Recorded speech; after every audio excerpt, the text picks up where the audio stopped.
Today's Friday, December 5th, Friday, December 4th, 2020. Coming up on Roland Martin Unfiltered, broadcasting from Atlanta, Georgia. It's all about the Georgia runoff.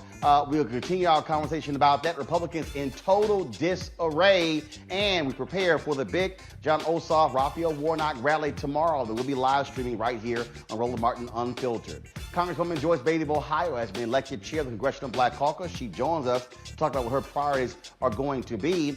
In Alabama, why are they trying to target churches who are trying to take people to the polls?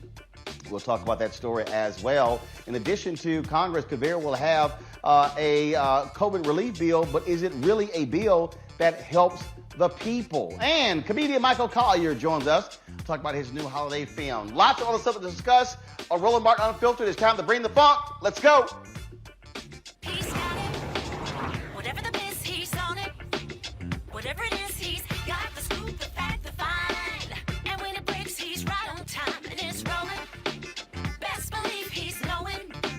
Putting it down from sports to news to politics. With entertainment just for kicks, he's rolling. It's on go, y'all. It's Roland Martin, rolling with Roland now. He's funk, he's fresh, he's real, the best, you know he's Roland Martin now.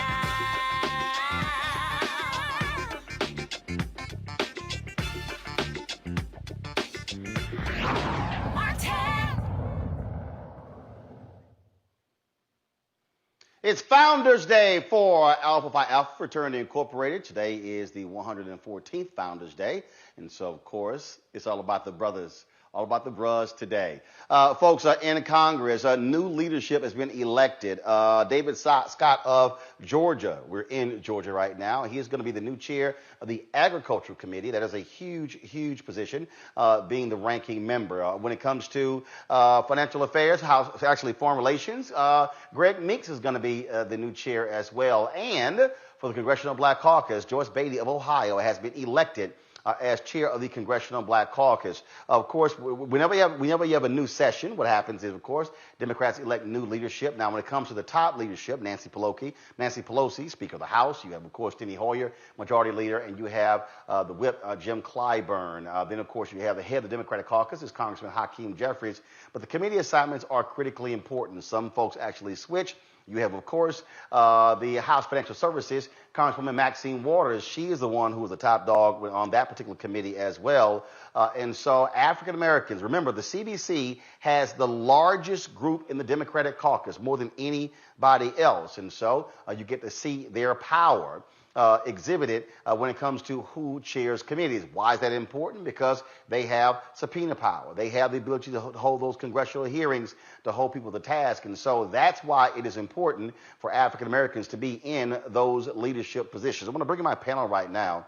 Dr. Greg Carr, Chair of the Department of Afro-American Studies at Howard University. Mustafa Santiago Ali, of course, former advisor there for the EPA. And also we have Sam Fullwood. Sam, of course, is with the Center for Professional and Presidential Studies at American Universities. And, of course, all three are my Alpha Phi Alpha fraternity brothers. So that's the way we do it on December 4th on Roland Martin Unfiltered. And that's why y'all see, now one of my followers, I don't have her name, but she actually made this for me last year. I'll pull up the name in a second. And so she made this for me, this African outfit with A Phi A on it. So I want to go ahead and wear it today. Since she hooked me up with this. Let's go right to our panel. First off, Sam, I want to start with you. How important is it? Let's talk about power. How important is it to have African Americans in these critical leadership positions, chairing committees, wielding the gavel, and exercising that power? First off, let me say happy Alphaversary to you, my brother, and all of my brothers on this panel, but to you in particular, Roland Martin. Thanks for being here. Thanks for having me here. I think you outlined it pretty well in your introduction. The chair people of the various committees have the ability to set the agenda for what the committee is going to do.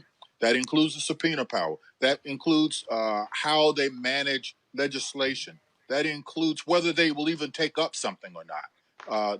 The committee chairs are vitally important in terms of making things happen or not allowing things to happen.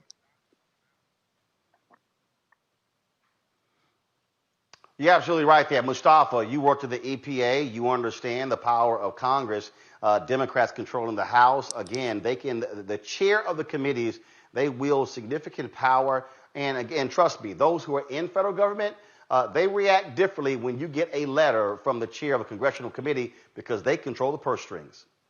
Exactly, which is super critical to most folks because those dollars actually play out in how policy happens on the ground.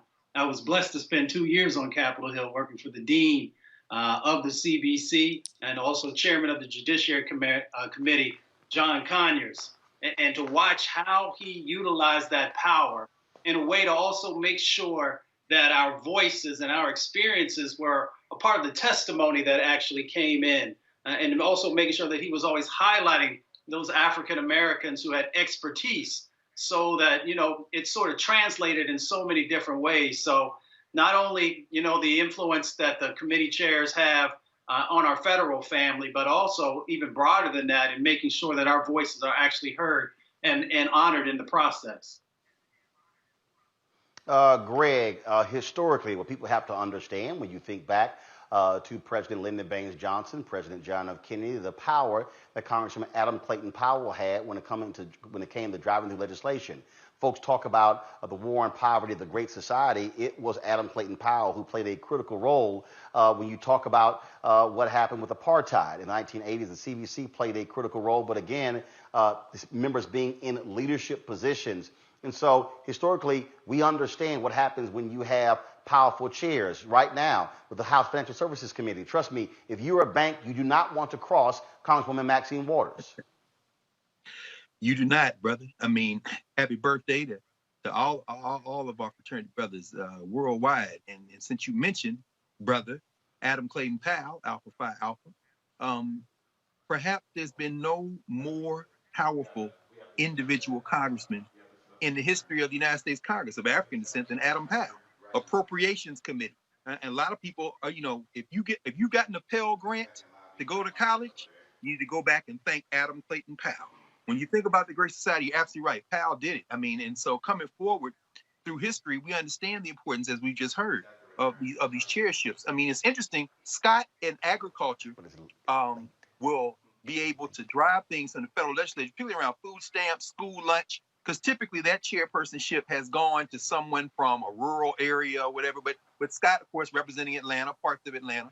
And now we'll see if Marcia Fudge gets to be Secretary of Agriculture. Again, the idea of the Agriculture Department being that cabinet position that is responsible for helping to feed people. Scott is going to drive that agenda. And Greg Meeks, our frat brother again, being here at Foreign Affairs, is interesting, isn't it? Because Meeks doesn't get that position, perhaps, if Elliot Ingalls is still there. And it was young Jamal Bowman that bodied Elliot Ingalls out of New York and who was chair of that committee. And now Greg Meeks moves into that position. Love to see what he's going to do and help drive policy, particularly around Africa.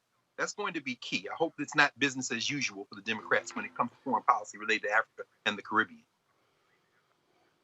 And again, we appreciate all CBC members, but it is something important for us when you've got Gregory Meeks chairing the committee, when you've got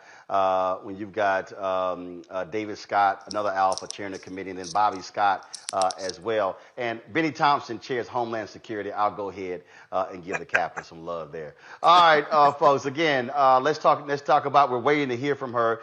She'll be connecting with us real soon. Congresswoman Joyce Beatty of Ohio, chair of the CBC. Sam, I found this to be real interesting because there are a lot of other CBC members with more seniority, but Beatty has not been in Congress long, but she has certainly distinguished herself rather quickly. It's really interesting. The chairperson of the CBC does not necessarily have to have all that tenure. What they have to have is the ability to get something done. And I think that's what has distinguished Representative Bailey. I think that she wouldn't have gotten it if she didn't have the support of the other members. And that doesn't necessarily mean that you have to be there 20 years or 10 terms or for a long tenure. It's a matter of being able to get things done. And that's probably more critical at this particular point than at any other point. I'm interested in hearing her talk about how she can move things in the House when things get stalemated on the other side in the Senate. What kind of efforts does it take to show leadership when you've got divided government? The thing here is, and first of all, we actually going to we actually had her booked. We're going to push her to be on the show on Monday. Mustafa, I've worked with Congressman Beatty a whole lot. She was very tough on media companies who came before the committees that she was on, challenging them when it came to diversity with these various companies. She also understands the flow of money and how power connects when it comes to money. Yes, she's very reminiscent of Shirley Chisholm, one of the first founding members of the CBC, and having sort of a holistic way of looking at a number of different issues, but also understanding where those levers of power are. So when you can make sure that you're properly engaging around media-related issues, you understand the power that's there. And then when you also tie that to the economics and have a good grasp of that, and I'll just call out also that she's very strong also in education and public health, two critical elements, not only just for our communities, but for the country as a whole. So I think she's actually an excellent choice because I see her having the ability to work with so many different people on these very critical sets of issues. I go back to the point about understanding history, understanding power, Greg. And look, the reality is those of us, all of us here ingrained in politics, understands the nuance, understands the dynamic and how all of these different things work. But for the average person out there, they're like, okay, so what? Somebody is committee chair. So what? Someone is chair of the Congressional Black Caucus. But what we have to realize is that politics is about the nuance of power. And that is, you can decide, nope, I don't want that to actually hit the floor. Look on the Senate side. Here's a guy, Mitch McConnell, elected from a small state, Kentucky, who literally, because he controls the Senate and Democrats control the House, he actually wields more power on public policy in America than Pelosi or even President-elect, because he can say, like he's done, nope, this is not going to come before the floor. And so when you understand that is how you use it. Again, when you look at history, when you look at, as we said, how Adam Clayton Powell used it, when you look at members of Congress who came from Maryland, who came from other places, when it came to MWBE, when it came to business, when you look at the late Congressman Payne, who was a huge advocate of Africa. In fact, his nickname was Mr. Africa. I was talking about Maryland, Perrin Mitchell, the role that he played. We could go down in history and people really don't quite understand what happens, how you use your political power. And so for everybody who's watching us, it's important that African Americans are in these leadership positions so we can get various things, which means those of us who are also advocates have to be aggressive in knowing who to go to when it comes to power, because you might be talking to one person when that ain't the person who really controls the purse strings. Roland, you really are, man, bringing back a lot of memories for me. When I first came to Howard, I would sit for hours with Alvin Thornton in political science and the late Ralph Gomes in sociology and listen to them talk about how in the early days of the Congressional Black Caucus, that CBC sought out HBCU professors and in fact sought out some professors at Howard to help set up a think tank, because they said we're not just representing our district, we're representing Black America and Black people generally, given America's outsized influence in foreign policy.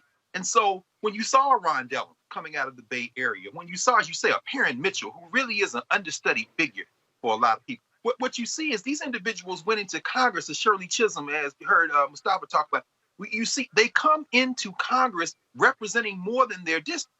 And so when you talk about Adam Clayton Powell, I mean, Adam Clayton Powell makes Mitch McConnell look like a child, because Adam Clayton Powell understood that to wield power, you simply have to use the stick. And sometimes if you can't use the stick, you have to kind of cajole and you have to do what you need to do. In fact, PAL is really a case study for anybody who wants to talk about how to wield political power, particularly when you're a black person. That's one of the reasons they had to get him out of the paint. They had to get him out of the federal legislature because of the power he wielded. But, when we're thinking now in 2020, Joyce Beatty, and I agree with what Sam said, Brother Sam said, you've got 57 members of this Congressional Black Caucus, and this is the largest knot of people in the House of Representatives, and they have the potential to sway any legislation on the House side. And then finally, that's going to come. And when you had Representative Beatty on the show a couple of weeks ago, she talked about that. She says, I'm looking forward to working with these young progressives because I was there once. And like Sam said, that capacity to hold the line for folks, we saw it today with Nancy Pelosi, who's been able to hold the line for the Democrats. And now she's saying, well, maybe we'll, take this bill and we'll think about this compromise. And people are saying, well, you could have got almost twice that a couple of last month. But her response is, yeah, well, her basic response was, we had to get Joe Biden elected. That's the kind of ruthlessness we're going to have to see from the federal legislature on the House side. And if they don't get those 2 seats in the on the Senate side, the Democrats, somebody like Joyce Beatty is going to wield an outsized amount of influence when it comes to keeping that block together to push things forward, particularly when folks start to waver and say, well, maybe we'll compromise. Joyce Beatty is, in the CBC's 50th year. It's going to be a challenge for her, but she seems to be more than up to that challenge.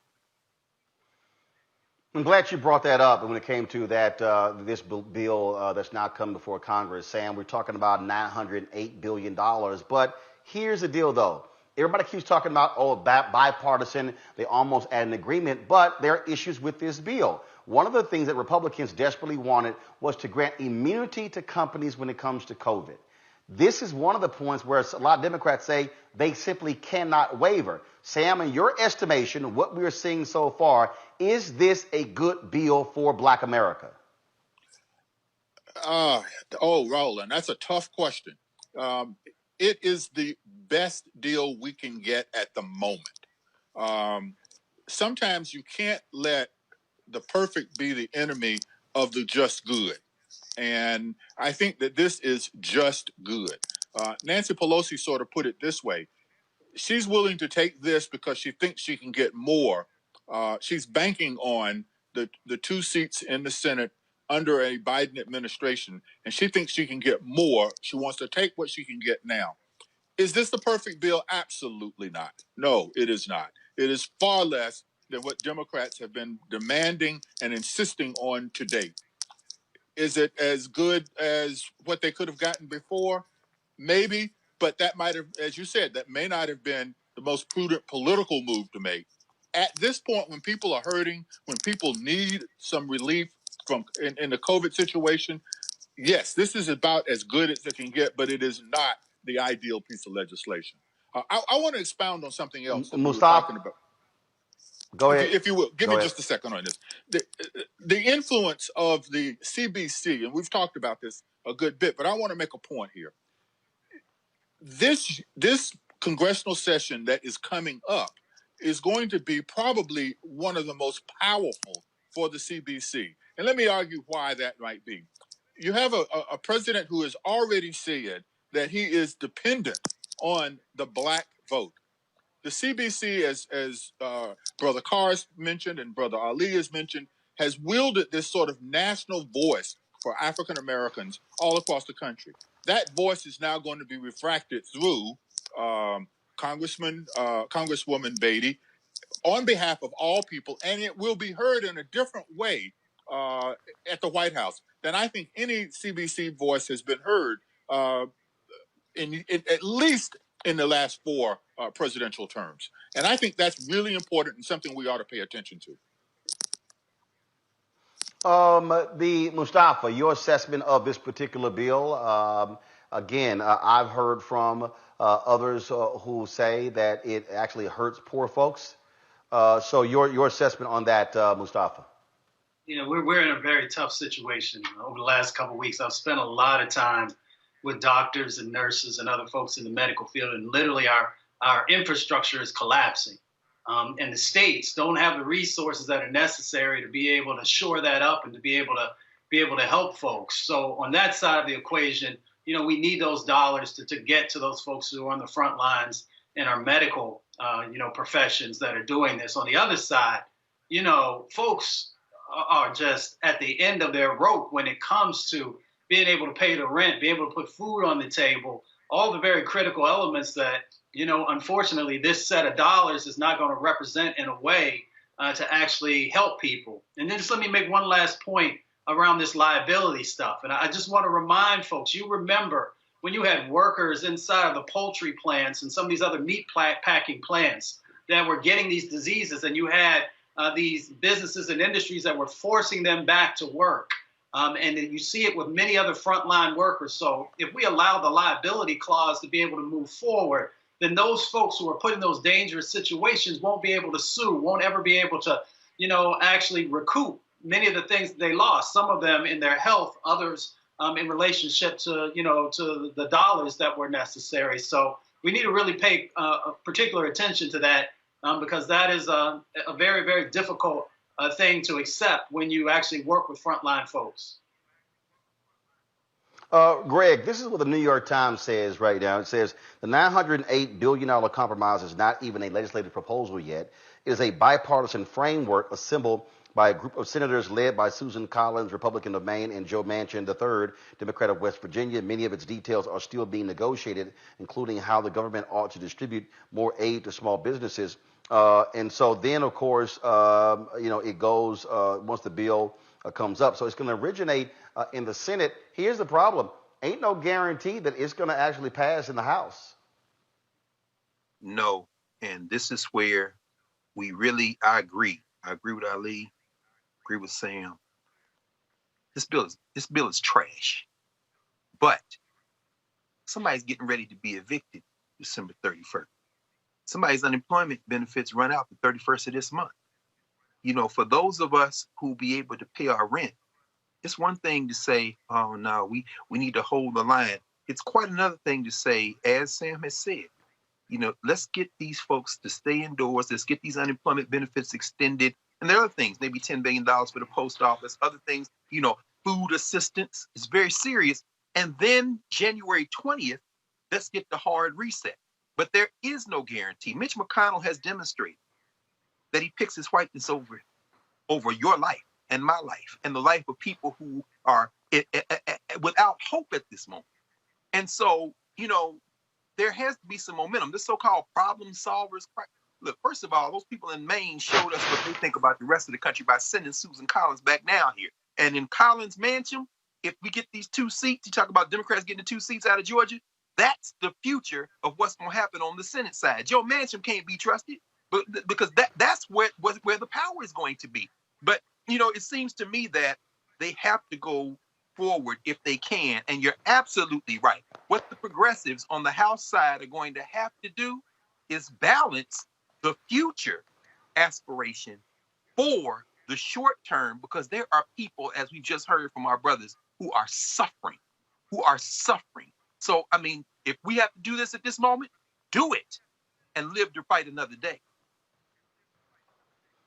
All right, folks, let's talk about Georgia, where we are. Of course, we are here. We're going to be tomorrow live streaming the Raphael Warnock, John Ossoff rally at 1 p.m. Eastern. So, folks, you definitely want to look forward to that. Today, though, that was a virtual rally that took place. It featured President Barack Obama, Nikema Williams, who is going to be replacing the late Congressman John Lewis in Congress, and a number of others. Here is some of that virtual rally. And it is wonderful to see John and Reverend, 2 candidates who not only know their stuff, not only have specific plans around advancing health, jobs, and justice, but have shown a lifetime commitment to making sure that all people have a seat at the table, who for a lifetime have dedicated their life to service, who have displayed again and again and again that they care about people, including, or maybe especially, the least of these, and have the kind of integrity that we want to see in public service. I think I have a couple of jobs here. The first is to send a message from the nation that we sure are proud of Georgia, because the coalition that you described, Stacey, the excitement, commitment, turnout, the insistence on creating coalitions rather than divisions among people of different backgrounds and ethnicities and income brackets and regions. All of that describes a vision of what not just Georgia can be, but what America can be. And you did so under some difficult circumstances, because historically, as we know, it's not as if all the machinery of Georgia government has done everything it can to encourage people to participate in the voting process. And so that kind of movement spirit, combined with great tactics and strategy and hard work and a message about how we need a politics that works for ordinary people, not for insiders, not for the high and mighty, but for everybody. Good afternoon, Georgia, and thanks to everybody for joining us today. I'm honored, of course, to be with Stacey and with John in this fight together. And all of us are deeply honored, as always, to be with President Barack Obama, who inspires us all in so many ways. I want to thank our Congresswoman Nikema Williams, Congresswoman-elect, and I want to thank Atlanta's great Mayor Keisha Lance Bottoms for taking the time this afternoon to help us to get out to vote. Well, I've been traveling all across the state. I have been making my way into cities and towns, and when I go into these small towns, often they're surprised that I'm there. I'm surprised that they're surprised. They say that they're not accustomed to people running for the Senate or serving, dropping by these little towns, which is strange to me because John and I are running to be the next two senators for the whole state of Georgia. And as I encounter people and their stories, I've been thinking a whole lot lately about my dad. I grew up as one of 12 children in public housing. We were short on money, but long on faith. And we had a deep sense of values and hard work. My dad used to wake me up every morning, 7 days a week, 6 a.m. And he'd say, son, get up, get dressed, put your shoes on, and get ready. And sometimes I didn't understand. It was Saturday morning. I said, get ready for what? He said, I don't know. I'll figure it out a little bit later, but just get ready. And he just wanted me to be ready. And that was a life lesson that I've taken with me all of my journey. And I just want to say to Georgians this afternoon that it's time for all of us to get ready, put our shoes on. The battle is not over. We've got a race in front of us, and we intend to win. And we need all Georgians to recognize this deciding moment, this inflection point in our country. And Georgia's at the center of that inflection point. If you want to protect healthcare coverage for the 1.8 million Georgians with a pre-existing condition, get your shoes on and get ready.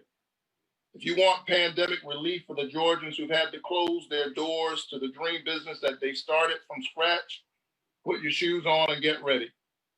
If you're concerned about our teachers and our frontline workers and their ability to do the work that they're so deeply committed to, it's time for you to put your shoes on and get ready.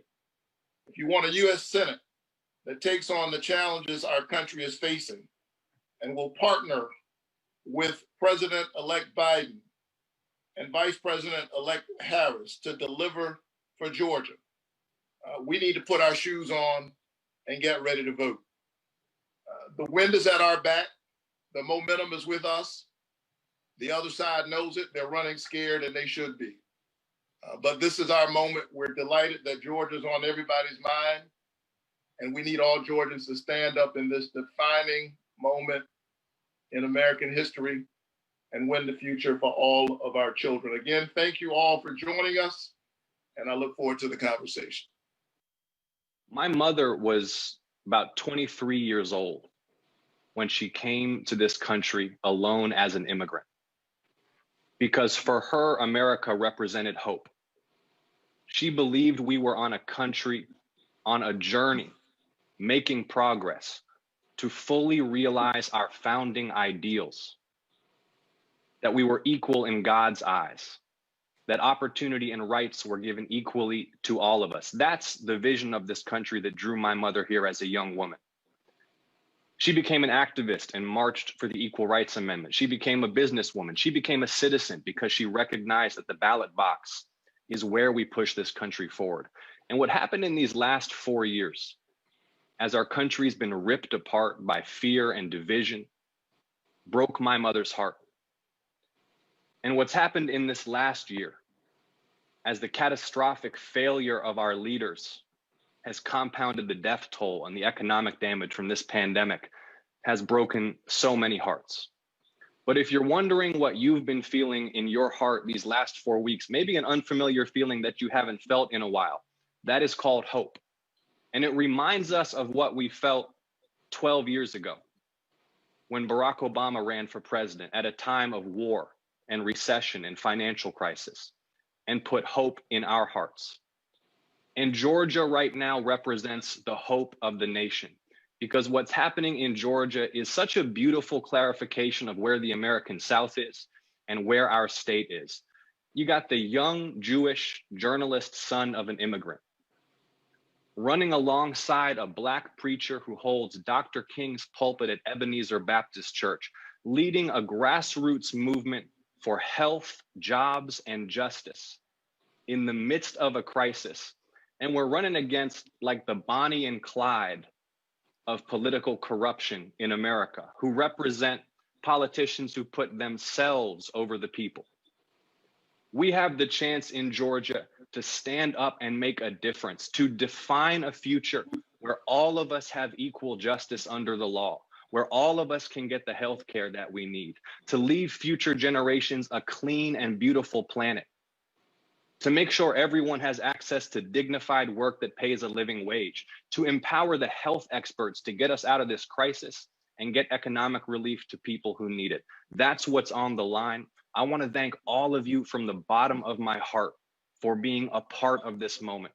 Let's make history and win these races and write the next chapter in American history together. Thank you so much, Stacey, Reverend, and Mr. President. Greg Carr, if you want to understand how major this is, check this out. Go to my iPad. Fair Fight, that is the group Stacey Abrams created. They 357,000 new donors in 39 days. They raised nearly $40 million as a result. This is what the press release says. In total, Fair Fight raised $34.5 million. They've got $22.1 million cash on hand. Why is this important? Because money went from them, went to groups like Asian American Advocacy Fund, Black Voters Matter Fund, Coalition for the People's Agenda, Fair Count, Georgia Association of Latino Elected Officials, and on and on and on, Georgia NAACP and others to drive grassroots. And so that is critical because the campaigns are spending money. You have a group like Fair Fight. The whole goal, again, we have just 72 hours left, and that is for folks to register by Monday. Monday is the deadline to register. Abrams previously also said some 900,000 people have requested absentee ballots. And so you're seeing the kind of energy that is happening here on the ground in Georgia, Greg, that could very well be the tipping point to put Ossoff and Warnock over the top in defeating incumbent Republican Senators David Perdue and Kelly Loeffler. Absolutely. And I'm going to take this opportunity to encourage everyone watching to support Roland Martin Unfiltered, because there's a reason you have moved operations to the state of Georgia. This is the only daily news show we have. And as a result, people are getting more information in the 2 hours that you're on every day than from all the network news entertainment media combined. Resources matter. And in this particular instance, of course, it's staggering to see the amount of money that's being poured into Georgia. At the same time, we have to understand that, as you've said it over and over again, as all your guests these last few weeks, ground game is going to be everything. You know, John Ossoff sounds like a white Obama. And that's an improvement on Barack Obama, if for no other reason than he's a white man. When we look at, and first of all, ignore the poll, because they're saying that, that Warnock is up and Ossoff is in a heat. No. Please understand the white lie, the little white lie effect. We're going to retire the Bradley effect. The fact that white people lie to polls. Even with the lie effect, black people, the lead Warnock has is 83%. 83% lead according to this poll that just came out. Ossoff has an 87-point lead. What does that mean? At least how am I reading that? I'm reading it in part as a kind of sense that whiteness gives you a little bit of an advantage. But now this thing is going to be won by who knocks on the most doors, who turns the most voters out. If you're 18 years old and if you turn 18 before election day, you can vote. So make sure you sign up and register in Georgia. And we're going to see whether or not that new South, which is coming, is going to come in January 2021 or in 2022 or in 2024, but it's coming. This is white supremacy's last stand in Georgia, electoral white supremacy anyway. And they're going to fight like hell, although it seems like Donald Trump will come down there and help them ruin it in the next couple of days because they are a mess, as you say. The reality is, Mustafa, Donald Trump is going to be here tomorrow. He'll be campaigning on behalf of Kelly Loeffler and David Perdue in Valdosta. But here's the whole deal. You can expect that he's probably going to have his all of his grievances, whining, complaining as he always is. And so some Republicans are already saying, please, oh, please, I hope he doesn't do that. Hope he actually mentions Loeffler and Perdue. And so it's going to be interesting to see what happens here if that happens in terms of what happens there. Not only that, they still have their shenanigans up. If y'all really want a good laugh, Mustafa, I think you're going to get a kick out of this one. Let me pull this up because it just came down. First of all, Donald Trump and his legal team, they have been getting crushed in the courts all day long, losing in state after state after state after state. And so I saw this press release, and give me a second. I'm trying to pull it up. This is so laughable. I mean, seriously, I think on this Friday, if people need a very good laugh, I think we have one for you. What these idiots have actually done, it's a shame how stupid they are, and it's unfortunate that we have to deal with their stupidity and their nonsense. But let me show y'all this here. The Trump, go ahead and switch to the iPad. The Trump campaign, y'all, is filing a lawsuit in Georgia asking them to throw out the entire election. Mustafa, really? That's their latest. They've been getting embarrassed everywhere. They've been embarrassed everywhere, all over the country, losing today in Michigan, losing today in Minnesota, losing in state after state after state. I don't mind them losing more, but really, you actually think like they're literally asking them to throw out the entire election and do a do-over. A do-over. Really? Yeah. I mean, it's not even hard to respond to that kind of foolishness. I don't even know where he finds his legal team, man. I'm like, there are first-year law students who know a little bit more about how this stuff runs than these folks do. It's nonsensical, the things they continue to do. And Trump is like this journeyman boxer who's just been punched too many times in the head, and one person comes up to him and says, you know what, you could still be champ. And he believes it, and he keeps going. So, I hope that he does go on down to Georgia, and I hope that he does not I hope he doesn't use the talking points that they've given him. I hope he just says what he truly believes, because that will seal the race for folks, Brother Warnock and Ossoff. And also, let me just call out also Brother Daniel Blackman, who's running for the Public Service Commission, who will be the first African American ever elected to that position if he wins as well. So I hope Trump goes.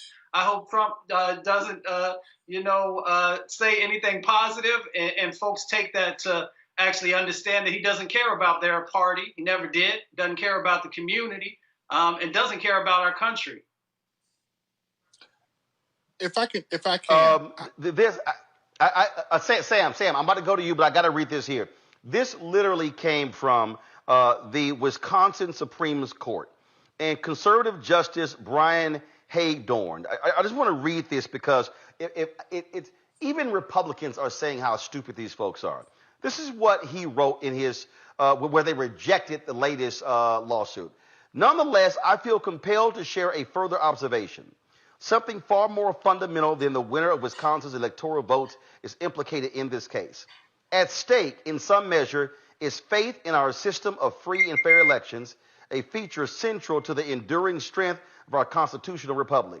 It can be easy to blithely move on to the next case with a petition so obviously lacking, but this is sobering. The relief being sought by the petitioners is the most dramatic invocation of judicial power I have ever seen. Judicial acquiescence to such entreaties built on so flimsy a foundation would do indelible damage to every future election. Once the door is open to judicial invalidation of presidential election results, it will be awfully hard to close that door again. This is a dangerous path we are being asked to tread. The loss of public trust in our constitutional order resulting from the exercise of this kind of judicial power would be incalculable. I do not mean to suggest this court should look the other way no matter what, but if there is a sufficient basis to invalidate an election, it must be established with evidence and arguments commensurate with the scale of the claims and the relief sought. These petitioners have come nowhere close. While the rough and tumble world of electoral politics may be the prism through which many view this litigation, it cannot be so for us. In these hallowed halls, the law must rule. Sam, forward. Roland, I'm going to have to push back on the thesis of your argument about how laughable and silly and foolish they are. I think this is far more serious than it is something that's comical at all. Trump doesn't expect to invalidate the election. He doesn't expect to win. What he wants to do is to build an army of ignorant believers, and he is succeeding at that. There are people out there. I'm amazed that there were 75 million Americans who thought this guy should be president. Trump keeps talking about getting 75 million votes. That's what he's counting on. And so it is to his advantage to stoke the flames of nullification of an election to keep his supporters charged up.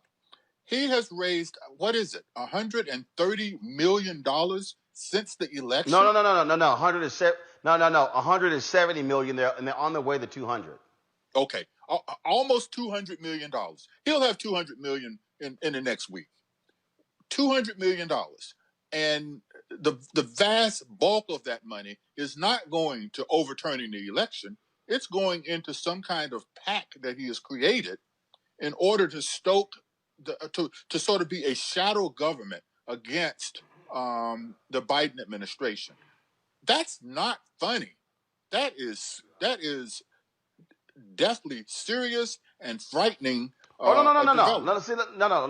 Let me be real clear. What I am calling laughable are the legal attempts and also the arguments that they are making. Oh, there is no doubt we know exactly what they're trying to do. We clearly know that what they are trying to do is sow seeds of discontent.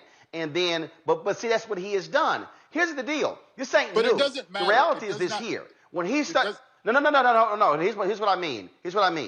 when he started with this whole deal about fake news, it was designed to get his rabid followers to say, we believe nothing any of them say.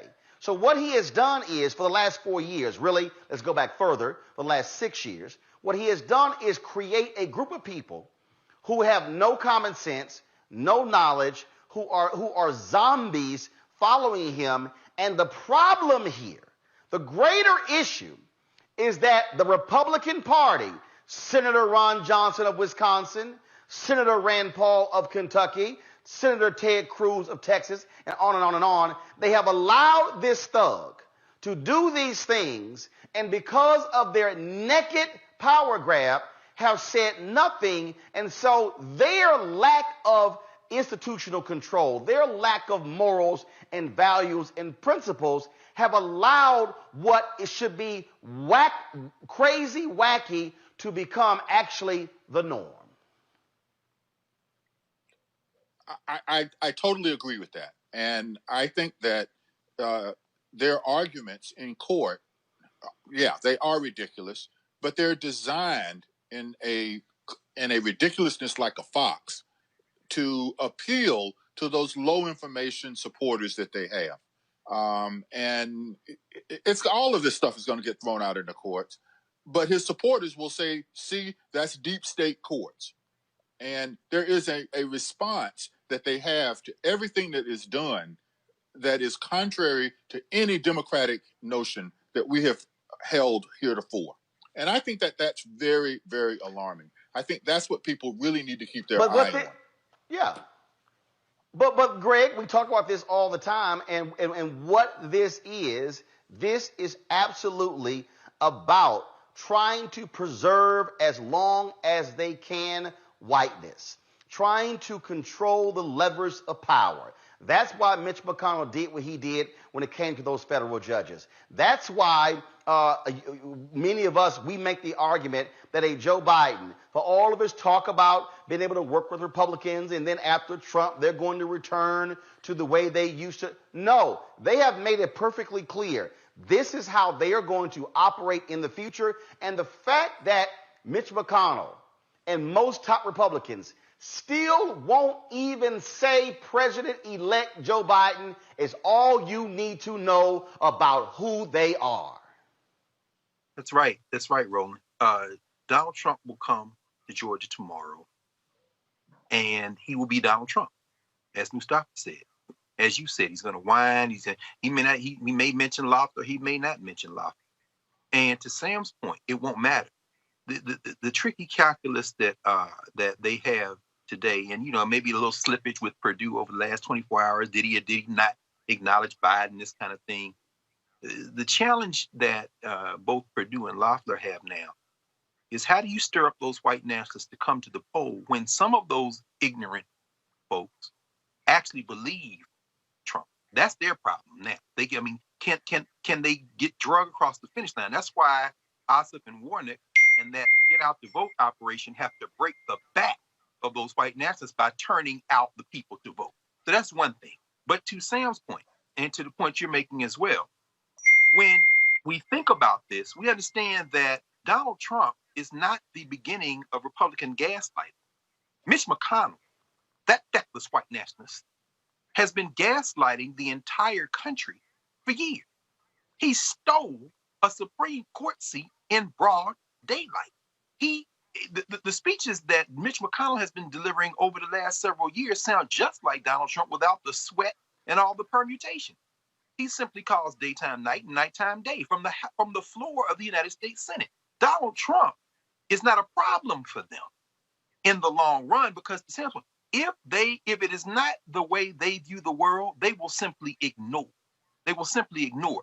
Donald Trump didn't introduce anything in American politics. He simply accelerated the inevitable. They are going to fight for whiteness until their death. Many of them are ignorant. Others of them are not. They understand that it doesn't matter, that the law is a fiction, except as interpreted by the courts and enforceable by the rest of the political apparatus once the courts have decided. And what they have demonstrated finally is that if they have the power, a Kyle Rittenhouse can get bail. and a Khalif Browder cannot. A Kyle Rittenhouse can get bail. And the sister who tried to vote and didn't know, she going to jail. In other words, this has nothing to do with truth or morals. This has everything to do with power, and they're going to choose their whiteness over your life and mine, brother. And they're going to do it until we stop them. That's the only thing that's going. There's no appealing to them, Democrat. You got to break their back. And that, Mustafa, breaking their backs is because we have to put this in perspective, Mustafa. Not the next 2 years, not the next 4 years, but what we are seeing is that the decisions being made today are going to have a clear and direct impact on our children's children. And folk better be thinking that far down the line when you see the actions happening today. Go ahead. Well, Brother John Lewis shared with us the vote is precious, the most powerful nonviolent tool we have in our democracy. And if we begin to understand the power that exists inside of that, and we also begin to understand the building of infrastructure for the long term. So that's why I'm excited when we see, this amount of resources finally coming into Georgia. And I hope folks will also build it out in other parts of the South, really begin to invest. Because brothers and sisters were there doing all this hard work, Stacy and Latasha and Brenda and all these other folks, for years getting this infrastructure in place. So for this particular transformational moment, if folks actually get out and vote and get those 50 senators, on the Senate side, and then understand that that's just the first step, that in 2022 and 2024 and 2028, that we got to continue to build until you have enough power that you can actually hopefully right this ship that is America. Folks, got to go to a break. We come back. Let's talk new unemployment numbers. What are the numbers looking like for African Americans? Also, the next hour, we'll talk with Michael Collier about his new holiday movie. Lots more to talk about on Roland Martin Unfiltered, broadcasting live from Atlanta, Georgia, where we are covering the Georgia runoff race with Raphael Warnock and John Ossoff. We'll be back on Roland Martin Unfiltered in a moment. You cannot fulfill your life if you're not willing to engage in the tactics and strategies that makes your own life grow and helps you to build the community in which you want to live. Voting is a singular method for a people locally and regionally to govern themselves. Love your neighbor as yourself. It's a value we all try to live by, but in Washington, it's been forgotten. It's clear our politics are broken, overcome by a selfishness that rewards money and power, leaving far too many of us out of the conversation. I'm Raphael Warnock, and I see you. I see too many communities left behind, too many hardworking people ignored. I'm running for Senate to be your voice. That's why I approve this message. We're at Mom's Kitchen in Preston, Georgia. It's a family business. I enjoy making people happy, giving them a good meal. But since COVID, we had to close our main dining room. We lost all of that business, and we used to do a lot of caterings. We can't do any of that anymore. David Perdue knew what was about to happen. He was getting classified briefings about the pandemic. But instead of him being concerned about us, he off selling stock. We had no idea we'd have to close our businesses off. We'd lose caterings, and so many people died. And then when we needed help the most, he fought against the stimulus checks and to cut unemployment insurance. Perdue needs to come out and Ossoff in. Early voting starts December 14th. You got to make a plan to vote. I'm John Ossoff, and I approve this message.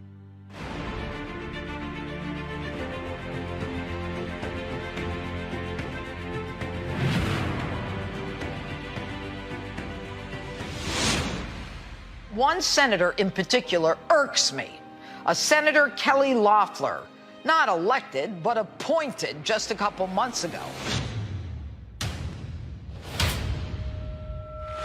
calls across the political spectrum for the resignation of Republican Senator Kelly Loeffler of Georgia. Loeffler, her husband's the chairman of the New York Stock Exchange. I know that sounds like a joke about rich people in an Adam Sandler movie. That's a real thing. He owns the stock exchange. So they're two regular down-home folks. One of the first things they did after they found out just how bad the coronavirus would be during closed-door Senate briefings was sell a huge amount of stock. You sold over $1 million in stocks in your own personal portfolio before the market went down. They were making a bunch of moves in the stock market to make sure their portfolios were protected instead of making sure you were protected. New congressional disclosures show that Loeffler sold far more stock than we initially knew. $18.7 million in stock trades. While there are those who would dismiss it and say, well, she's worth so much more, I've never met a wealthy person who didn't want more money. Not only did she sell stuff, but then she bought stuff, and one of the items she bought was to help people who have to work at home, software. There's a reason Kelly Loeffler's spending 25 plus or $30 million in this, because she don't want people to know about her past. So she owns part of Atlanta's WNBA team, and there are calls for her to give up that ownership now. Truth is, with Kelly Loeffler, her own ambitions and her own elite friends come first, and the president, the rest of us come second. Folks, this woman is knee-deep in the swamp, and she just got there. We should have leaders who actually respect the people. If Loeffler knew about these trades, she should leave office. The voters of Georgia had the opportunity to ballot box you out.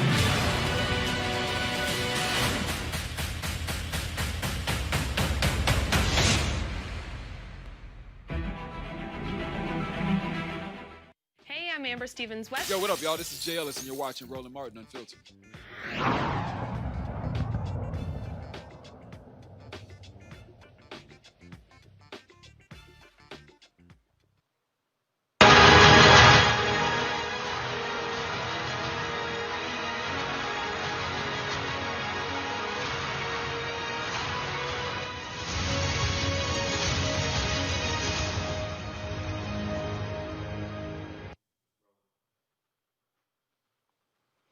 All right, then. I want to go ahead. I'll go ahead and play that for you, Greg, Mustafa, and Sam. My man Will Packer posted that on his Instagram page, and so I figured we just had to go ahead and do that. And so on today, Founders Day of Alpha Phi Alpha Fraternity Incorporated, the first collegiate Black Greek letter organization, is really Alpha and the rest of them. As I always say, who's your daddy? All right, let's talk about economics. Jobless report came out today, and we're always covering these things, of course, on this show, giving you a breakdown, because what happens when you watch these other networks, they talk about the unemployment numbers, but they never really talk about us Black people, and so we want to do that. Benga Ajalora, he is a senior economist for the Center for American Progress. He joins us right now. Doc, what's going on? I'm doing all right. Thank you for having me. All right, got new numbers. What does it say for Black folks? So it's really sad. They're the only group that still have double-digit unemployment rates, and we're talking about 9 months into the pandemic. 10.3%, while it's 6.7% for national, down to about 6% for white people. So Latinos are they're now in single digits, Asian Americans single digits, African Americans the only racial group that's in double digits. Right. So for Latinos, it's 8.4%, for Asians, 6.7%, and again, African Americans, 10.3%. For Black men, it's 11.2%. What about Black women, and what about Black youth? So for Black women, it's 9%, and Black youth is about 17%. So again, 9% is still really high. That's what it was for white people back in the summer. In terms of growth areas, or in terms of where jobs were actually produced, was it a matter of jobs being returned that we lost during the pandemic? Where was the job creation? It was actually very little job creation. Only about 245,000 total jobs were created. And so some of that was in construction, as we've seen a lot of building going on. But one of the things is just that it's just all across the board, jobs are continued to be lost, and that we're not getting that recovery. And a lot of it is because there's just no fiscal policy to see of. But I thought Trump was doing so great with the blacks. No, he's not. And it's just, you mentioned earlier that being laughable. This is laughable. I mean, African Americans have been hammered, hit hard, and this has been going on throughout the whole pandemic. And the worst part is that the federal government can do something about it.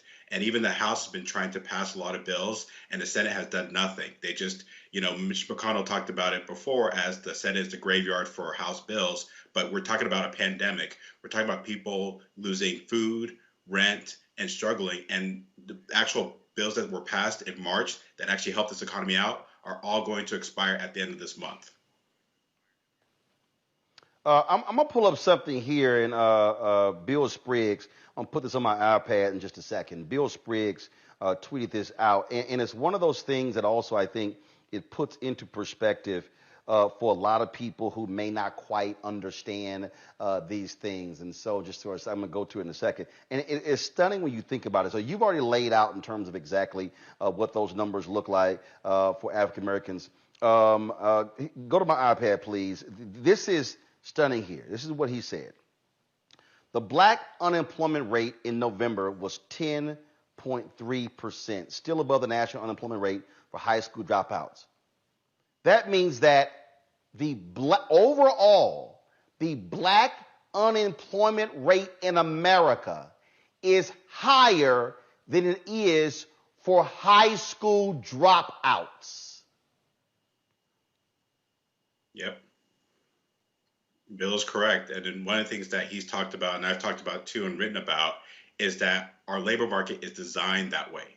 It's designed to create these labor market disparities that African Americans are worse off. And this pandemic, throughout this 9 months, we've seen this play out automatically. And that's why we really have to have a lot of fiscal policy. We have to pass a lot of stuff to help people out, and not just white people, but help everyone out. Again, not good as well, but it's good for us to have the information and know what our agenda should be moving forward. Benga Ajalori, we shall appreciate it, man. Thanks a lot. Thank you for having me. Sam Fullwood, I want to go to you. I mean, that last point there that Benga talked about and that Bill Spriggs talked about, the fact that the high school dropout unemployment rate is lower than the overall black unemployment rate. That's not news. I mean, that has been a fact of economic history for quite a while. And that's the disarming thing about it. That's the alarming thing about it, is that it's not really news. It is old news that just keeps coming back around and it really is gut-wrenching to know that progress is not being made in the way that it ought to be made on those unemployment figures. There is a consistent difference. Is not right.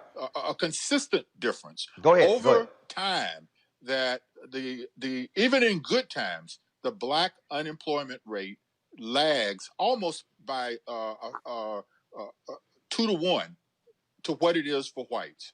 And it seems that no matter what and how often you say it, it doesn't seem to crack the code of how we deal with our economics in our nation. The reason, Mustafa, it is not news, but the reason I wanted to highlight that is because we have to be armed with the proper talking points and information when we're going up against and dealing with policymakers. And I think we have to, that's one of the things that we have to keep driving home, numbers like that, because when people say, oh, it's this, that, and why are you complaining? No. When you put in that perspective to say, wait a minute, that means high school dropouts have a better chance of getting a job than the average black person? Come on, Doc. Yeah, I mean, it's so powerful, because you can see it and you can feel it. And then you have to ask the question, what is it that we need to do about it? Well, folks voted. Hopefully we will have an administration that gets focused on policy that actually is going to make change inside the communities who have been unseen and unheard and who have been disinvested in. And we need to anchor this in the reality that even before COVID-19, the black-white wealth gap under the Trump administration, everybody go out and Google it, do your research, was as large as in 1968. So if you are in what was supposed to be, the healthiest, most vibrant economic set of actions, the way that they frame it out, and that there still had this huge gap between black wealth and white wealth, then that means that there's a new set of policies that are going to be necessary to address the disparities that exist. And folks don't want to do that hard work. They think just because a few black folks got a job and were able to work, yes, that's important, but that doesn't get at building wealth inside of communities. That takes policy that is laser focused and understands these historical sets of disparities that have been built and causing these dynamics to happen. Greg, we talk about that particular point, but also the stat that is critically important. That is that a white high school graduate makes more than a black college graduate. Again, you got to put these things in perspective, and I think that's where we challenge people. And when we have individuals, groups who are choosing to go to the White House or go to Congress or go to state capitals, county commissioner court and city halls, or to go into corporate America, we have to be able to articulate that. So when people say, well, you're sitting here, you bring these things up, I don't really think that's big of a deal. When we say, wait a minute, a white high school graduate on average can make more money than a black college graduate. But I thought y'all keep telling us it's all about the college degree. Clearly it's not. No, this is just white nationalism. As Sam said, it's been since the beginning. My students are often shocked, the undergraduates, when we look up statistics. A study was done 20 years ago almost now. And someone with a quote unquote black sounding name who is filling an application has the same chance of getting an entry level job as a white person with a white man with a year and a half served time prison record. I mean, whiteness is there. But the thing that strikes me is the economy's doing just fine. Roland, as you said, commercial news entertainment media is reporting about the stock market. So the numbers that pop out to me, and those commercials you ran are very important. First of all, parenthetically, the sister who said we need Purdue out and Ossoff in, that's the kind of tone and temperament you need to take. I mean, with all due respect, President Obama, no joking.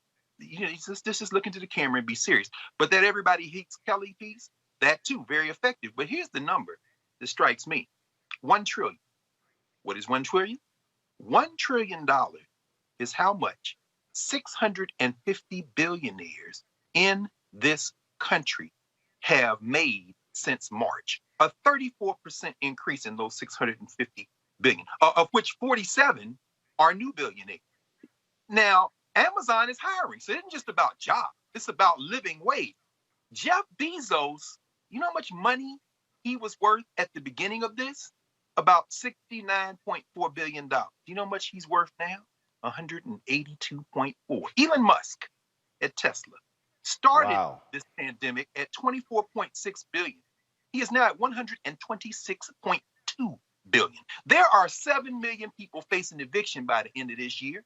And the voters of Maine, the white supremacist voters of Maine, like the rest of the white people who haven't voted for a Democratic president since Lyndon Johnson, put Susan Collins back in the Senate, and she's going to protect the interest of these billionaires. You want to understand why voting is important and why these next few weeks in Georgia are important? These people are in office to protect the billionaires. And the hillbillies don't have enough sense to realize that they have already been discarded. Now, if we're going to stand in harm's way after that, we just need to run the numbers. The economy's doing just fine, brother, because we are roadkill.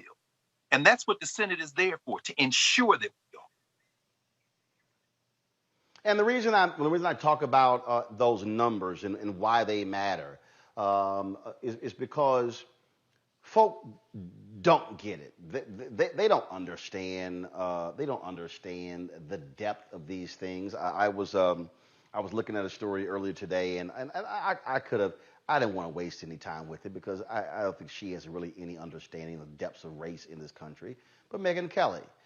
She did an interview with Carlos Watson on his show, and she talked about how, so many white Americans like her were sympathetic after the death of George Floyd, but that all changed when the riots took place. And You know, it was we've got to have law and order. And I said, white folks are real quick and easy to flip to the law and order deal because, frankly, they don't really like protest. They don't like agitation. And I tweeted. I said, Megyn Kelly has no idea what the hell she's talking about. Because and then she did say that in order for these changes to be made, it's going to require white folks to be involved in it, which is true. The reality is this: in the last presidential election, 69-70% of the total electorate was white. The numbers are the numbers. Okay, America has been a white nation. It has been a white nation. It's been defined by whiteness. It's been defined by white privilege. It's been defined by white supremacy, and that has been the reality. Here we are. I mean, in this moment in time in 2020, today, December 4th, 2020, and we're looking at right now, really this nation moving towards, not becoming, but moving towards becoming a true multicultural America. But that number is going to have to go down further. By 2043, America of whites will make up 47% of this country. You have Latinos, you have African Americans, but even when it comes to Latinos, are they going to call themselves white Hispanic, or are they going to say they're non-white Hispanic? All those things matter, but we must always pushing this data in the face of folks who say, what's wrong with you? Everything is good. Last point here, and Sam, Mustafa, and Greg, y'all can jump in, is this here. Brett Pulley, Brett Pulley's book on Bob Johnson. And in that particular book, and I'm going to try to find the actual page, in that, because our frat brothers, Todd Brown, sent it to me, and we talk about this all the time. And people don't quite understand money and the black tax. And that is this here, and I'm looking for this photo. Folks, this is going to blow folks out their way. In Brett's book on Bob Johnson in BET called The $1 Billion Bet, the unauthorized biography of BET, what he lays out in that particular book is that when BET was being sold to Viacom, Mel Karmazin, who was the CEO of Viacom, and then you have Sumner Redstone, they talked about what could happen when they took control of BET. And what they said is that BET, which was in 70 million or so homes, they were receiving $1,500. Everybody who's out there listening, I need y'all to understand what I'm saying. They were receiving $1,500 for a 30-second ad on BET. MTV was receiving $8,000 for an equivalent ad on MTV. That means that corporate American advertisers were devaluing black people $6,500 less on BET, which means, Sam Forward, that we talk about BET being sold for $3.3 billion. The reality is that if BET had gotten its fair share for the black consumer, BET should have been sold for at least 3 times that amount as opposed to what they were sold. So when white America is talking about, but oh my goodness, you look at Bob Johnson and Sheila Johnson, and you got Robert Smith, our frat brother. When you look at Oprah and Tiger Woods and Michael Jordan, what they don't want to go to is what Greg just talked about. Oh yeah, Robert Smith is the wealthiest African American in the country, anywhere from 5 to 7 billion. Oprah's 2.5 to 3 billion, but on the billionaire list, Robert is the top, maybe at 7. Jeff Bezos, you just said, is 180. Elon Musk and others, because they're getting full value for their whiteness. You laid it out. I mean, I don't know how to elaborate on that any more than what you said. I think that people understand that whiteness is profitable for the people who are in it. The examples that you cite are the exceptions that help affirm white superiority. That when you can point to Bob Johnson, it then makes a lot of those other people feel that they are absolved of the ill-gotten gains that they have been able to get through hook or crook or however means that they may. And I think a lot of people are deceived because the whole notion of a black face in high places doesn't absolve the culpability of just how whole generations of African American people have been ripped off. That is a fact. That is a reality, and it's important to remind people of that. I think you're absolutely right about that. Again, Mustafa, why is this important? It is important because when we are seated at the table of power, we must be armed with that. So when someone says, well, we have one, we have two, no, I want 5 and 10. Oh, well, we'll spend. Look, I said to the Biden campaign when they were talking about they made the largest investment in black media in a presidential campaign at $6 million. I said, I'm sorry, that is woefully inadequate, and that is an indication also of the previous campaigns for their unwillingness to spend on black media. I said the exact same thing to others, and that is so the challenge that we must be willing, and this, Mustafa, is the thing that I think is the most important. We must be willing to sit across the table from people and operate from, as I always, people, y'all hear me say this all the time, when we talk about how do you deal with power? How do you confront power? How do you make demands of power? How do you challenge folk where they are? How do you push them and not simply accept anything? I'm going to go to my iPad here, and this to me explains it all. This is from the scene from Malcolm X, and this is when they went to the police station, check on Brother Johnson, and Brother Johnson had been injured. Brother Johnson had been beaten, and then Malcolm X says, get an ambulance, and then the ambulance comes to pick up Brother Johnson.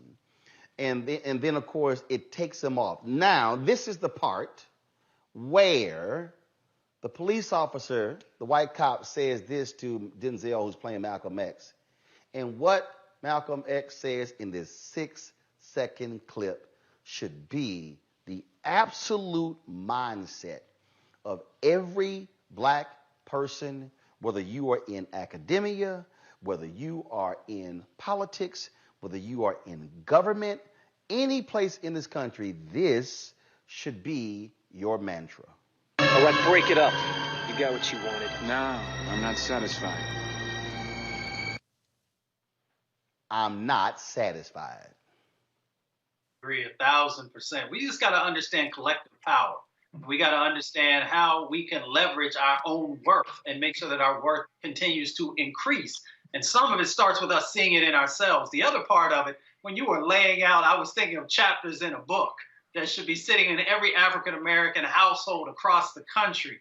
That when you are, when you're a young child coming up and all the way until you are an elder, you are continually revisiting that and understanding what real power looks like and how actually I'm always down with the collective, because it's not only about how we utilize our individual dollars, but it's also how we utilize that collective power to hold people accountable and to make sure we got real leverage in these positions. And that's why on today's show, when we talked about the CBC and making sure that it is connected through those voices and those sets of actions with our monetary policy and making sure that we show up in that.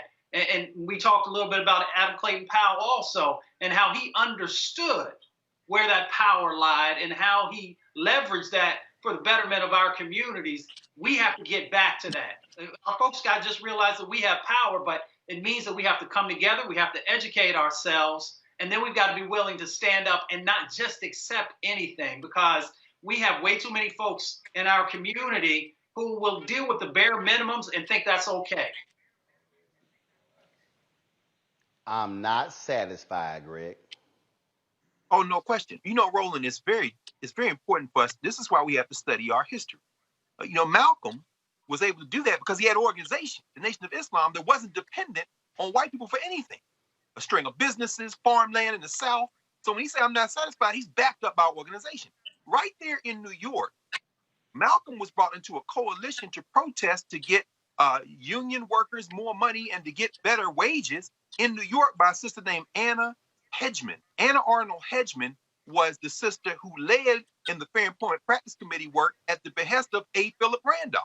It was Anna Hedgeman that went to Martin Luther King and said, look, man, we hear you going to have a march. Mr. Randolph talking about having a march. So you bring in the justice stuff because we know you want to get the Civil Rights Act of 1964. We'll bring in the jobs and economic stuff. And that's why the March on Washington 63 was about jobs and justice. What Hedgeman understood, what Randolph understood, is that you have to, as Mustafa said, have a united front. We don't have to all be ideologically the same, but we have to move forward. Finally, you know, Jared Butler's written a book called The Myth of Black Buying Power. And certainly there is something very true to that when you start talking about the question of our collective wealth. However, the basis of wealth is labor. When you organize, you're then able to do what Jared prescribes, what Anna Hedgeman and them understood, which is make demands of policy. That's why when Sam's talking about the CBC, we're talking about the CBC, those are the purse strings. We all pay taxes. Our leverage politically is to get the revenue that we are owed and use that through infrastructure to level some of this playing field. Mark Zuckerman started this pandemic at $54.7 billion. That's what he was worth. It was worth $12 billion more than he was. Now, right now, Buffett's went up to $88.3 billion and Zuckerberg's at 101.7. Why? People using Facebook. People using Amazon. You know who BE by now? Viacom. What else does Viacom own? MTV. Why were they charging so much more for ad? Because black labor, Michael Jackson, Prince, everybody, had made the MTV brand valuable. Now, guess what else Viacom owns? Comedy Central. They selling Dave Chappelle, and Dave Chappelle said, I look at my great-grandfather, and he'd be like, damn, you're more of a slave than I was. You've been sold more times than I was. Meaning what? When we don't organize, our labor will be used to build white wealth. And so, yeah, they could buy BET, and now they flip it, and I bet you them rates are a lot higher now that bought the competition because they got black labor now working for them every which way but loose. But of course, they have that. All right, folks, we talk about political power. We've been discussing that all day. That is also the case in Baton Rouge, Louisiana, where tomorrow there's going to be an actual election. That's right. It's going to be election. We're not just focused here in Atlanta, Georgia. My next guest, of course, she's the mayor of Baton Rouge, and so it's always great to have her back on the show. And so let's go. Mayor, how you doing? You there? Yes, I'm here, Roland. I'm doing great. Getting ready for Victory 2020 tomorrow. First of all, Lynn Whitfield was here yesterday for John Ossoff. She told me, she sends her regards. She said, the mayor knows I'm down here in Atlanta, but if she needs my help, I'll be there. Talk about this runoff, Sharon Weston Broom, that you're having, the runoff that you're having tomorrow against your challenger. Well, of course, my challenger is a Republican who received 20% of the vote. I received 48% as the incumbent in a race of 6 other candidates. And so I have been running a campaign and running an administration on equity and inclusion. I was so engaged in the conversation that you all just had because I recognize that if you're going to have a city of peace, prosperity, and progress, you cannot have disinvested communities and think everything is fine. You have to get your D grade communities up to an A grade. You can't have one part of your community at an A, another at a D. And so this has been one of the themes and pillars of my administration.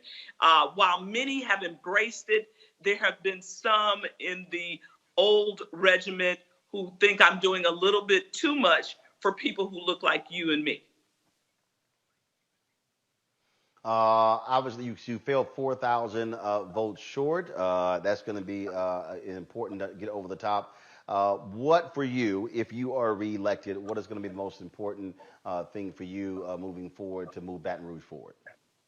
Well, first of all, we have the largest infrastructure project in the history of Baton Rouge, almost $1 billion. And I want to make sure that DBEs, African Americans, women, also our vets have an opportunity to access those dollars. And so we've already started some proactive steps to open our business, open up Baton Rouge for business. So that remains a top priority. Continuing in our efforts towards police reform, we've made some substantial steps in terms of closing the gap between our citizens and our police department, and that continues as we move 4 years forward. And of course, as we navigate this pandemic, making sure we sustain and empower our small businesses especially. All right, then. Well, Mayor, we certainly appreciate it. Good luck in the runoff tomorrow. And when COVID is over, I can't wait to be able to get back out on the road and come to Baton Rouge, enjoy the food there, and the folks at Southern University as well. Absolutely. We look forward to having you once we get through this, and we look forward to everyone going out to vote tomorrow. All right, then, Mayor, we appreciate it. Thanks a lot.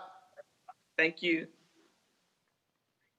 An update on a story from neighboring Texas. Crystal Mason, a black woman who was sent to jail in Texas for casting a provisional ballot when she was ineligible to vote. She's appealing to overturn her conviction. In 2018, folks, in 2018, Texas convicted her of this because after she submitted a provisional ballot in 2016 while on supervised release for a previous tax fraud conviction. Now, Texas law prohibits people from felony convictions from voting until they completed their sentence. Now, Mason says she wasn't aware that she was ineligible to vote. Even her probation officer testified that was the case. It did not matter. They still convicted her, which caused her to be in violation of her federal parole. She had to go back into prison. She's now out, but she's been caught up in this system.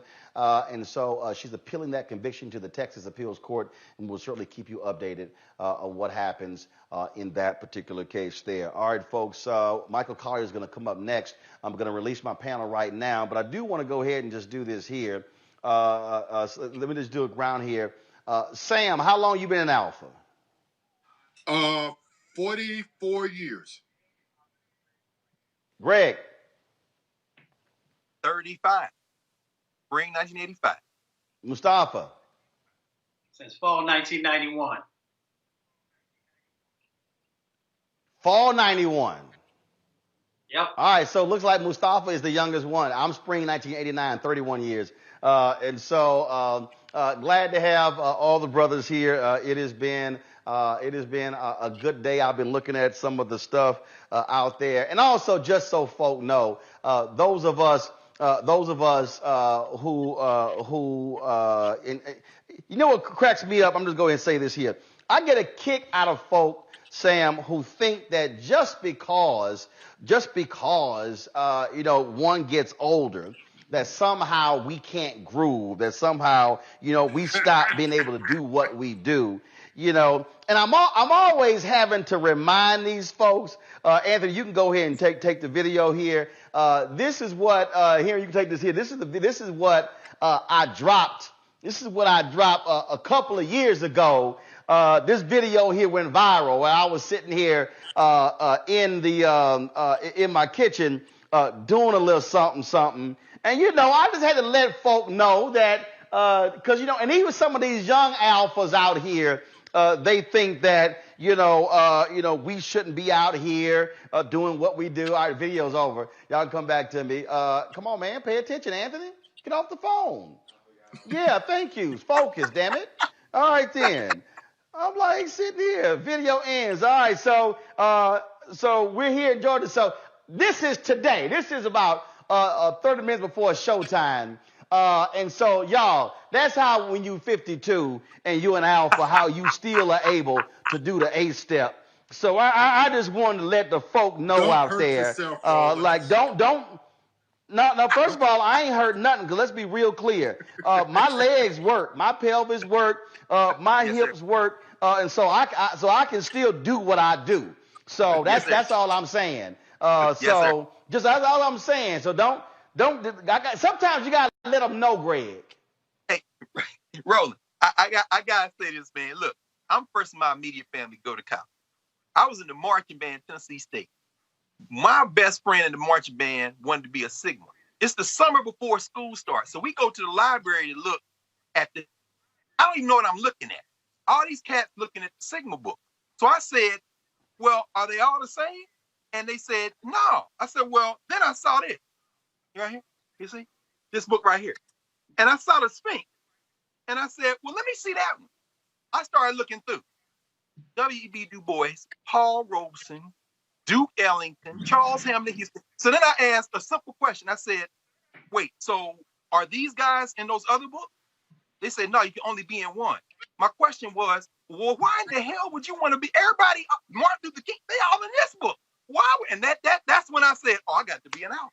I mean, it's common sense, brother. Everybody in this book. Who y'all got in that book? Anyway. Well, you know, some folk, you know, they got to do what they do. You know, and like I was explaining my. Roland, you know that singing, first of all? Well, when I was a student at the University Service of all, we shall transcend all. Yes, sir. When I was a student at the University of North Carolina, there were no alphas. And the idea of being, first of all, being on a charter line at a PWI, that's why I became an alpha. Wow.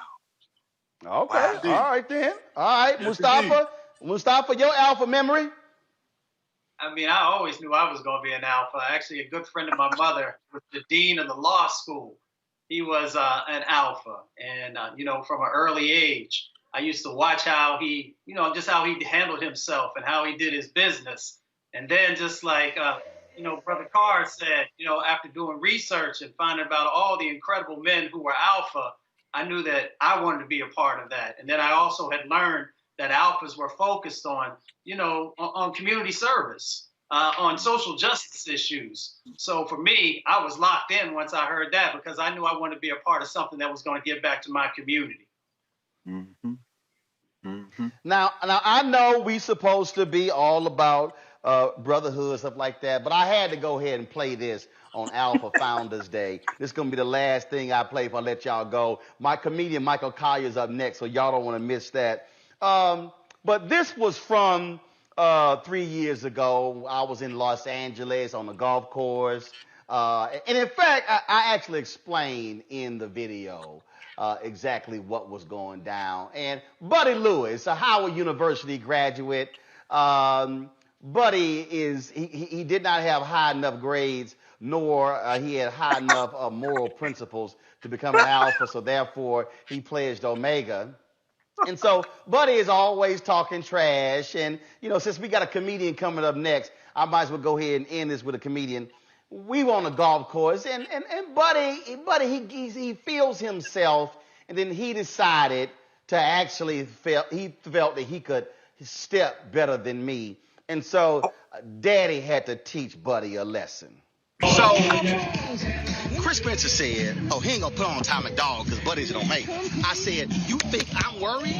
Now, Buddy was hopping. The problem is, Buddy can't step anymore. Shit, Buddy actually hops. He gonna blow both knees, an ankle, all this sort of shit. So let me, since he old and he an Omega, let me show Alpha, show the ass how to do it.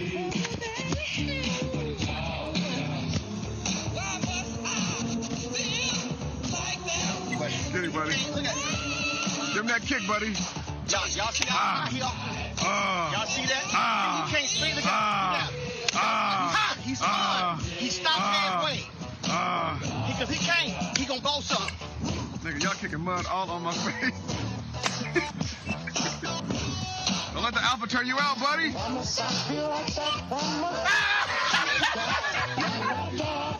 I told him Alpha's his daddy. Fuck that. All I'm saying, never challenge your daddy. But who the baby father? Never challenge your daddy. I can't do that, brother.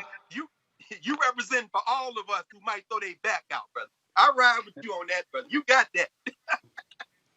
Oh, hey, let me just be real clear, because see, y'all think I'm joking, okay?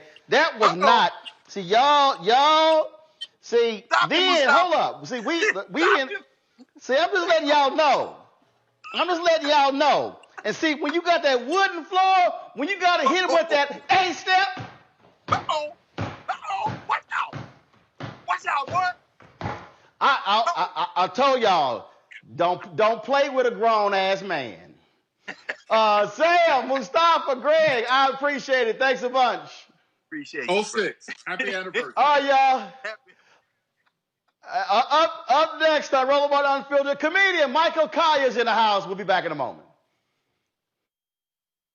When the going got tough in business, David Perdue outsourced American jobs overseas. In a deposition, Perdue testified he spent most of his career outsourcing. You made a career out of outsourcing. How do you defend that? Well, defend it, I'm proud of it. When the going got tough in the Senate, Perdue hid in the airport bathroom and even stole someone's cell phone who asked him a tough question. You stole my property. When the going got tough with COVID, Perdue hid critical information while selling his own stocks. Records show that Senator David Perdue bought and sold stock shortly after a private Senate briefing on the virus. It's not just that you're a crook, Senator. You're attacking the health of the people that you represent. Now Perdue won't even face his constituents, backing out of debate after debate. Enough incompetence, deceit, corruption, division. Change has come to Georgia.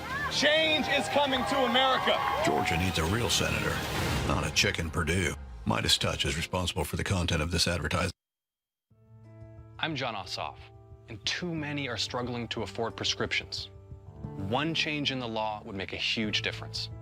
See, Medicare is America's biggest buyer of prescriptions, but the drug companies bought off Congress, and they made it illegal for Medicare to negotiate lower prices. It's straight up corruption. Fighting corruption is my job. I approve this message because I'm not taking donations from corporate PACs, and I won't let the drug companies rip us off anymore. We told them the smear ads were coming, and that's exactly what happened. You would think that Kelly Loeffler might have something good to say about herself if she really wants to represent Georgia. Instead, she's trying to scare people by taking things I've said out of context from over 25 years of being a pastor. But I think Georgians will see her ads for what they are. Don't you? I'm Raphael Warnock, and we approve this message. We know what this is. It's Kelly Loeffler trying to play the race card to divide us. It's meant to scare you. It doesn't change anything or help any of us. This is the old politics. Georgia's too busy to hate. Our state should be a leader in business, education, science, sports. Don't let Kelly Loeffler take us back. Vote for the better Georgia. The Lincoln Project is responsible for the content of this advertising. All right, folks, December 16th, BET is going to have a new holiday Christmas movie coming out. It's called Holiday Heartbreak, starring comedian Michael Collier. Michael hit me up. He was like, man, he said, I got to come on the show. I got a Christmas movie. Michael Collier, what's up? Man, I'm loving you as usual. I'm loving your show, loving what you bring, man. Y'all was talking about stepping, though. I thought y'all meant like that Chicago South Side stepping, but you meant fraternity stepping.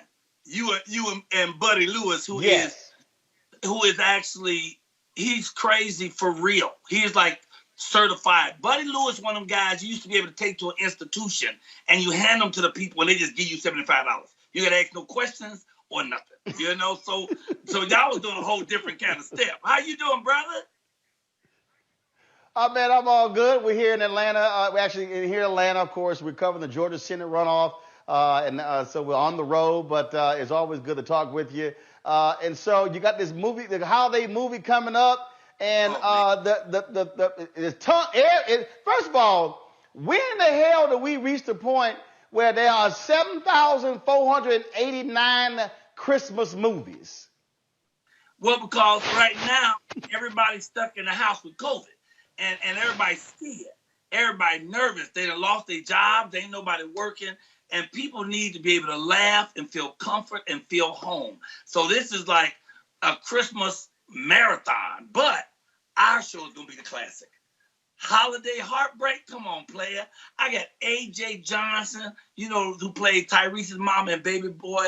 You know, I got Country Wayne, who's, man, this dude is so funny. He can say anything. He can say peanut butter, and it's funny. He can say curtain rod, and it's funny. My daughter, played by Marion Bashir, who's fine as Frog's Hair. You ever see Frog Hair? You can't see it. It's too damn fine. She plays the daughter who's trying to get hijacked by crazy ass Country Wayne. And I mean, it's just off the chain. It's got a great, great cast. Even fine Lisa Ray.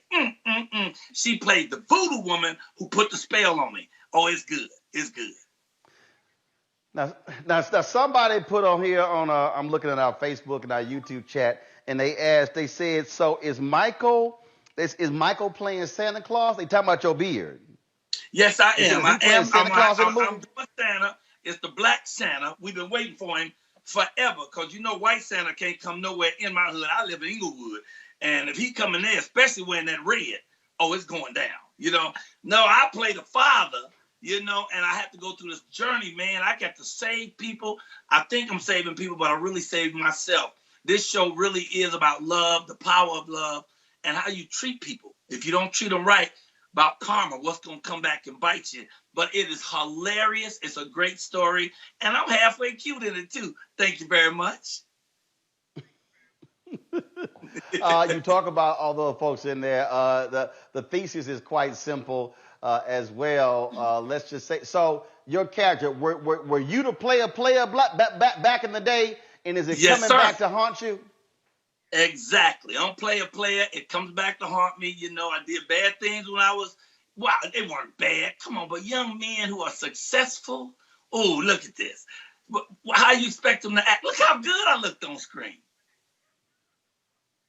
Can they hear it? Oh. Oh, they you can't got hear. no sense whatsoever. Oh no, it's so good, and it comes no, back. Michael, in television, that's called B-roll. So we roll a video while you talk about it. Go ahead. Okay, all right. Now I got this person who's calling, even though I'm on the show right now. So they calling in and blocking me, blocking my light, blocking my juice. You know, I'm just thrilled to be the star. You know what I'm saying? I mean, I've been in many movies. This is my first time being #1 on the call sheet, and I think I held up to it. So wait a minute, hold on. So this is your first leading role?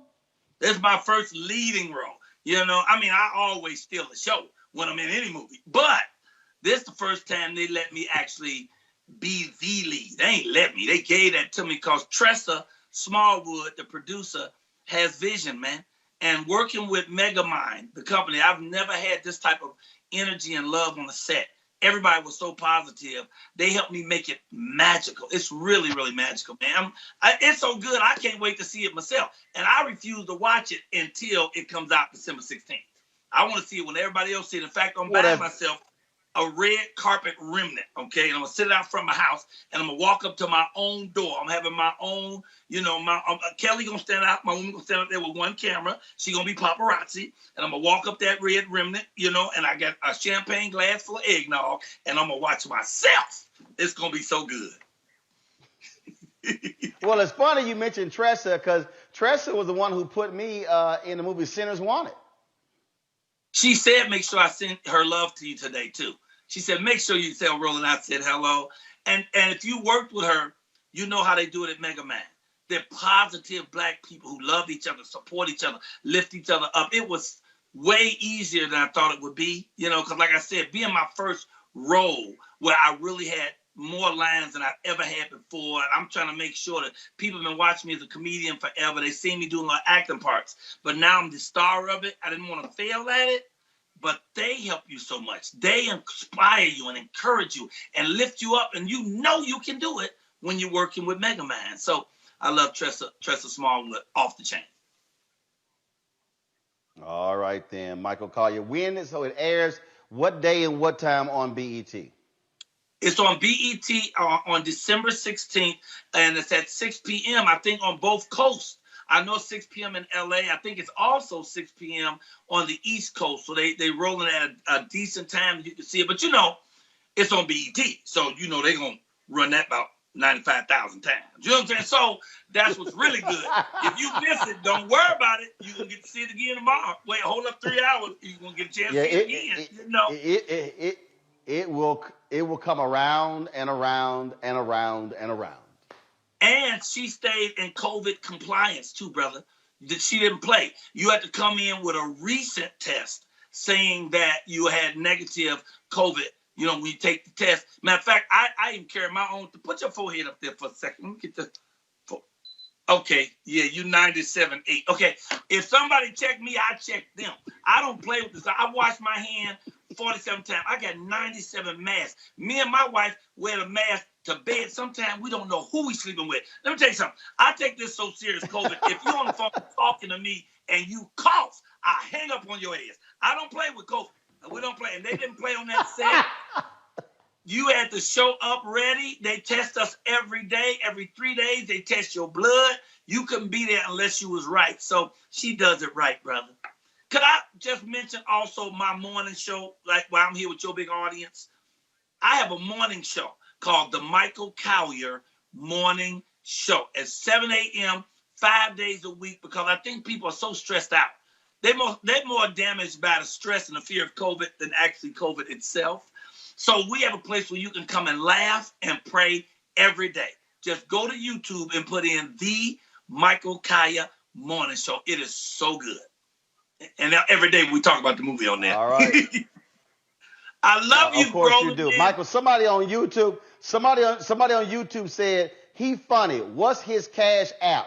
They want to tip you. Oh, God bless you for even saying that. My Cash App is so easy. I like to make it easy for other people to give me their money, Roland. Okay, my Cash App is $ Michael Collier's Money. $ Michael Collier's Money. And with this COVID going on, everybody out of work, I want you to know I'm available for everything. I'm doing weddings, divorces, Passover, hangover. I do a party in a phone booth if you promise to call. So thank you, King. I appreciate you so much. It's called Holiday Heartbreak. It is so good, man. I can't wait to see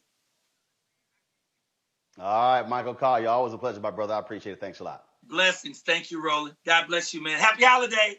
Thank you very much. Yes, sir. Thank you very much. Folks, that's it for us.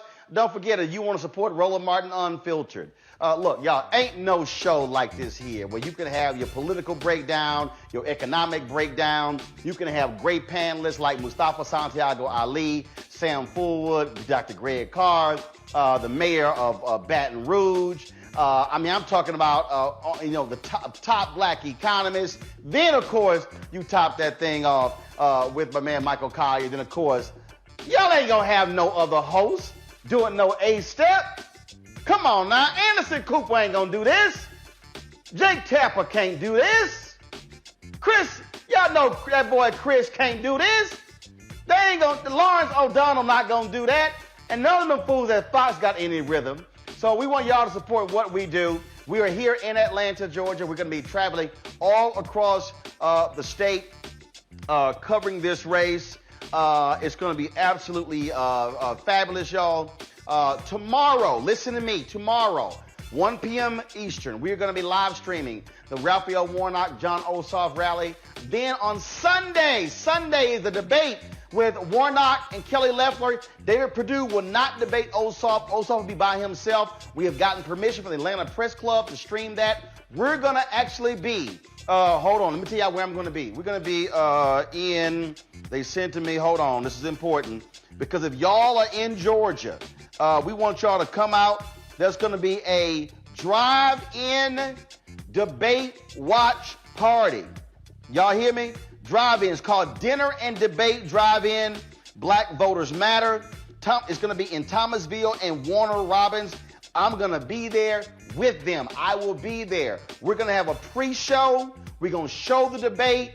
And then we're going to have a great time. That's going to be on Sunday beginning at 4 p.m. Okay?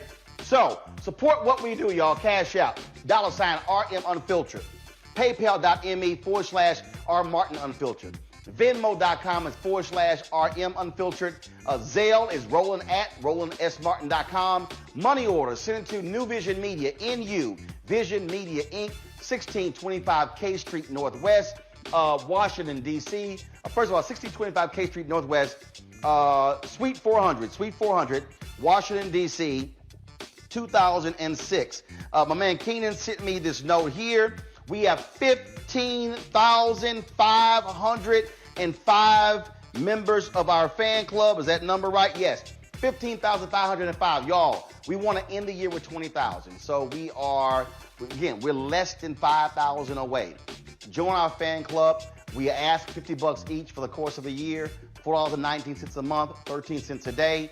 If you can't give 50, that's fine. We've had people give 40, 30, 20, 10, 12, $4, $1, doesn't matter. We've had people give us a lot more than that. So whatever your heart desires, because this is about creating a platform. We're ready to cover our stories and speak to our issues. We end every Friday show with our list of fan club members. If you don't see your name on the list, simply send me an email and we'll get that rectified. All right, folks, I will see y'all tomorrow. I'm here from Atlanta. I'll see y'all on Sunday. And then, of course, Monday is the last day to register. If you're in Georgia, register to vote so we can put Warnock and Ossoff in the United States Senate. I got to go. I'll see y'all later. To all my alphas, to all my frat brothers, have a great Founders Day. To our General President, Everett Ward, to all the great alphas out there. My brother, Reginald Martin Jr., who was number 3.